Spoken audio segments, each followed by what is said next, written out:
Hello বন্ধুরা, welcome back to my channel art world official. আজকে আমি বটল ডিজাইন নিয়ে চলে এসেছি।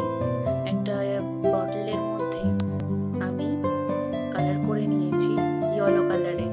একটা স্পঞ্জ নিয়ে কালারটাকে আমি সুন্দর করে ব্লেন্ড করে নিয়েছি।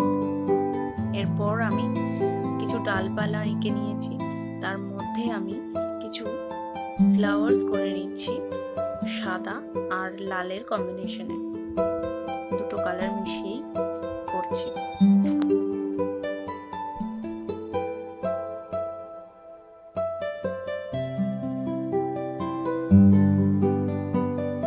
তারপর আমি সবুজ ফেব্রিক কালার নিয়ে তার মধ্যে লিফ করে নিচ্ছি। আস্তে আস্তে একে একে পরপর করে আমি প্রত্যেকটা ডালে ফুলের সাথে সুন্দর করে পাতাগুলোকে এঁকে নিয়েছি। এর উপরে আমি একটু ফিনিশিং টাচ দেওয়ার জন্য লাল আর সাদার কম্বিনেশনে ডট ডটস দিয়ে নিয়েছি। আমার ভিডিও যদি ভালো লেগে